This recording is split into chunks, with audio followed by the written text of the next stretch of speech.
মোহাম্মদ ওয়াহেদ আলী একটা প্রতিবন্ধী মেয়েকে ধর্ষণ করছে।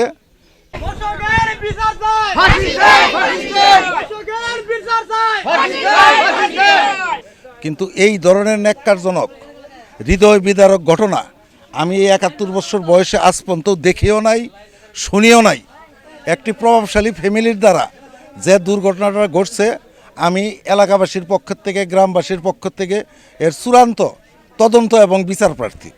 ঘটনার মধ্যে রিয়াজউদ্দিন মণ্ডল সাহেবের ছেলে মোহাম্মদ ওয়াহেদ আলী একটা প্রতিবন্ধী মেয়েকে ধর্ষণ করছে।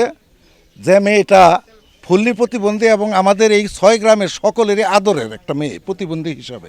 কাজেই আমরা এর একটা উপযুক্ত বিচার চাই, সমীচীন বিচার চাই। কারণ আমি আজকে তাকে দর্শকই বলবো।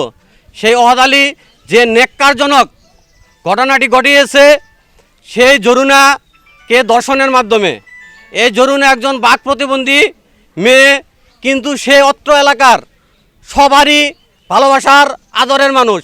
আমরা এমন কোনো মানুষ নাই যে তার প্রতি আমাদের ভালোবাসা না আছে।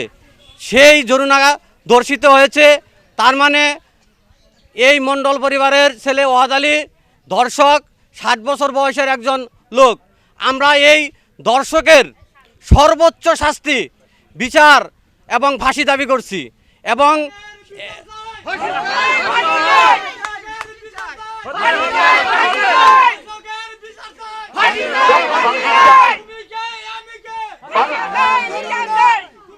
সেই দর্শককে ছাড়িয়ে আনার জন্য তার ফ্যামিলির অন্যান্য সদস্যরা তাকে ছাড়িয়ে আনার জন্য ওই জরুনার ফ্যামিলির উপর অতর্কিত হামলা করে দর্শককে ছিনিয়ে নেওয়ার চেষ্টা করে। সেই ক্ষেত্রেও সেই দর্শকের ফ্যামিলির অনেকেই আহত হয়েছে। এই দর্শকের পাশাপাশি এই হামলার সাথে জড়িত বাকি যে সদস্য আছে তাদেরকে আমরা গ্রেপ্তারের দাবি জানাচ্ছি। যদি তাদেরকে অতিবিলম্বে গ্রেপ্তার না করা হয় এবং দর্শককে অতি দ্রুত গ্রেপ্তার না করা হয়, তাহলে আমরা বীরবাসিন্দা এবং আশেপাশের আপামর জনসাধারণ, ছাত্র যুবক দুর্বার আন্দোলন গড়ে তুলব। দর্শকের বিচার না হওয়া পর্যন্ত কাউকে ছাড় দেওয়া হবে না ইনশাল্লাহ। তাই আমি সাংবাদিক ভাইদেরকে বলছি, আপনারা সুষ্ঠু তদন্তের মাধ্যমে, এবং আপনারা এখানে আসছেন, আপনারা সুন্দর একটা সংবাদ পরিবেশনের মাধ্যমে এবং দর্শনের ঘটনা ঘটিয়েছেন। এই ন্যাক্কারজনক ঘটনার তীব্র নিন্দা ও প্রতিবাদ জানাচ্ছি। সেই সাথে এই দর্শককে যারা ওইখান থেকে, ওই স্থান থেকে ছিনিয়ে আনার জন্য বিভিন্নভাবে পায়তারা করেছেন, এমনকি তাদের উপর আঘাত এনে ওই দর্শককে সেখান থেকে ছিনিয়ে এনেছে, তাদের সহ এমনকি দর্শক ওয়াহেদ আলীর কঠিন বিচার, এমনকি সর্বোচ্চ শাস্তি, ফাঁসি দাবি করছি। কিছুদিন আগেও আমাদের এলাকায় এরকম একটি ধর্ষণের ঘটনা ঘটেছিল। জামেনা নামে এক মহিলাকে আমাদের এলাকার দর্শক কয়েকজনে মিলে ওই নারীকে ধর্ষণ করে মেরে ফেলেছে। তারও তীব্র নিন্দা ও প্রতিবাদ জানাচ্ছি। যারা এই ধর্ষণের সাথে জড়িত, এদের কঠিন বিচার এই বাংলার মাটিতে যাতে হয়, এই আশাবাদ প্রত্যাশা করতেছি, ব্যক্ত করতেছি। সবাই তাকে ভালোবেসে, তাকে আশ্রয় প্রশ্রয় দিয়ে লালন করছে প্রায় 40-45 বছর যাবৎ। সবাই তাকে ভালোবাসে, কারণ সে একজন প্রতিবন্ধী। সে যেখানেই যায় সবাই তাকে ভালোবাসে। আমরা সেই ভালোবাসার নিরিখেই আমরা চিনি। কিন্তু তার উপরে ঘটনার মধ্যে ঘটনা হয়েছে, আমি একটু পরে গেছি যাই দেখছি যে ঘটনা সত্য, যে ইটা হয়েছে রাত 10টার সময়, 10:30 যাইয়া কোন জায়গায় কি করছে, খাটে আছে, হ্যাঁ খাটে তোর নামাইয়া আলাদা বিছনা করছে, বিছনা করে এই দর্শনটা করছে। প্রমাণ হেটাও আমরা দেখেছি। আপনি দেখছেন? আপনি হ্যাঁ, আমি নিজে দেখছি। একটু বলেন, ডিটেইলস বলেন। আমি কখন গেলেন? গেছি এই ঘটনার পরে যাইয়া দেখি যে 10:30 রাত্রি রাত্রি রাত্রি 10:30। যাইয়া দেখি যে ওরা বেড়া ভাঙ্গা ঘরে তো বাইরে করছে জয়নাল আবদিন আর অফিস মুখলেস আর জশের আলী তার বাবা, ওই দর্শনের বাবা, দর্শনের মেয়ের বাবা, ইয়ারাই তাই না সেজুরা ওহাদিলির আনতেছে। আলে ওহাদিলি নিজেও স্বীকার করতে পারে যে এই দর্শনের নিকে আমি ঢুকছি। আমরা জিজ্ঞাসা করছি, তারা স্বীকার করছে। যে আরও লোকজন ছিল, তারা গিয়ে এই দর্শনকারীর ভাই এবং ভাতিজা, চাচা, মামাতো ভাই বা যারাই থাকুক তাদেরকে অত্যাধিক মারপিট করে এবং আবু সাইদের নেতৃত্বে, মণ্ডলের ছেলে আবু সাইদের নেতৃত্বে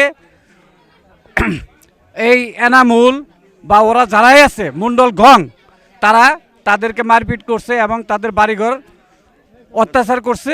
এর জন্য এই ধর্ষকের মানে দৃষ্টান্তমূলক শাস্তি কামনা করছি। আপনারা সঠিকভাবে সংবাদ পরিবেশন করবেন এবং আইন প্রয়োগকারী সংস্থার লোকদেরকেও বলতেছি, ওনারা যেন ঘটনাটাকে সঠিকভাবে তদন্ত করে এর দৃষ্টান্তমূলক শাস্তি দাবি করছি। বীরের জাতির থেকে আমাদের নামকরণ হয়েছিল বীরবাসিন্দা গ্রাম। এই বীরবাসিন্দা গ্রামে যে অকার্য নিয়ম এখন চলছে তাতে বোঝা যায় যে এই বীরবাসিন্দা গ্রামরা ধ্বংসর পথে চলছে। এই অক্রাস যারা করে তাদেরকে আইনের আওতায় এনে এরম বিচার করা উচিত। একজনের বিচার দেখে যেন 10 জন সংশোধন হয়ে যায়। আর যে এই ন্যাক্কারজনক ঘটনা বলাৎকার, একটা সুস্থ মানুষ যদি হতো তাহলে আমাদের মনে একটা শান্তি ছিল যে না, সে একটা সুস্থ মানুষ, সে একটা প্রতিবন্ধী লোক। আর একটা বয়স্ক লোক যদি এই আপনার ন্যাক্কারজনক ঘটনাটা করে থাকে তাহলে সর্বোচ্চ দাবি আর ফাঁসি আমরা সকলেই দাবি করছি। সবাই আর ফাঁসি দাবি করছি। তাই সবার কাছে, সাংবাদিক ভাইদের কাছে আমার বিশেষ অনুরোধ, সাংবাদিক ভাই এটা বিশ্লেষণ করে সঠিক তদন্ত যারা সঠিক সেইটাই আপনারা প্রচার করবেন। যে এইটা সত্যিকারের উদ্ঘাটন